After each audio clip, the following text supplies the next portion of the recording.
വാഹന ഗതാഗതം താറുമാറാക്കി മൂവാറ്റുപുഴ വെള്ളൂർക്കുന്നം സിഗ്നലിലെ 3 ലൈറ്റുകളും ഒരേ സമയം കത്തുന്നതാണ് വാഹന യാത്രക്കാർക്കും കാൽനട യാത്രക്കാർക്കും പോലീസിനെയും കുഴപ്പിക്കുന്നത്.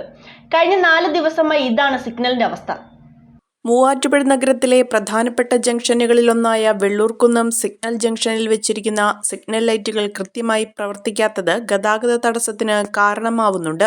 ഗതാഗതം സുഗമമായി നടക്കുന്നതിന് ട്രാഫിക് ലൈറ്റുകൾ വലിയ പങ്കാണ് വഹിച്ചു വന്നിരുന്നത്. എന്നാൽ കഴിഞ്ഞ 4 ദിവസങ്ങളായി മൂവാറ്റുപുഴ വെള്ളൂർക്കുന്നം സിഗ്നൽ ജംഗ്ഷനിൽ സിഗ്നൽ പണിമുടക്കിയിരിക്കുകയാണ്. എല്ലാ ലൈറ്റുകളും തെളിയുകയും ചെയ്യുന്നതോടുകൂടി വാഹനയാത്രക്കാർക്കും വലിയ സംശയങ്ങളാണ് ഇത് സൃഷ്ടിക്കുന്നത്. കോലഞ്ചേരി ഭാഗത്തു നിന്ന് വരുന്ന വാഹനങ്ങൾക്ക് ലഭിക്കേണ്ട സിഗ്നലുകൾ 3ഉം തകരാറിലായ സ്ഥിതിയാണ് നിലവിലുള്ളത്.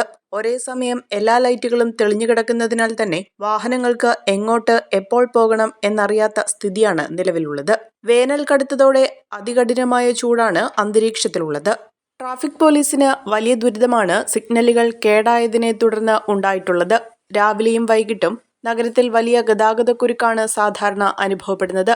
സിഗ്നൽ ലൈറ്റ് തകരാറിലായതോടെ വലിയ ഗതാഗതക്കുരുക്കാണ് നഗരത്തിൽ പല സമയങ്ങളിലും അനുഭവപ്പെടുന്നത്. അഹല്യയിലെ വിദഗ്ധരായ ഡോക്ടർമാരുടെ ചികിത്സ കൊണ്ട് എനിക്ക് എന്റെ കാഴ്ചശക്തി പൂർണ്ണമായും തിരിച്ചു കിട്ടി. ഇപ്പൊ എനിക്ക് ഈസിയായി വായിക്കാം. നേത്ര സംരക്ഷണത്തിന് നമ്മുടെ അഹല്യ ഫൗണ്ടേഷൻ ഐ ഹോസ്പിറ്റൽ, കേരളത്തിൽ എല്ലായിടത്തും.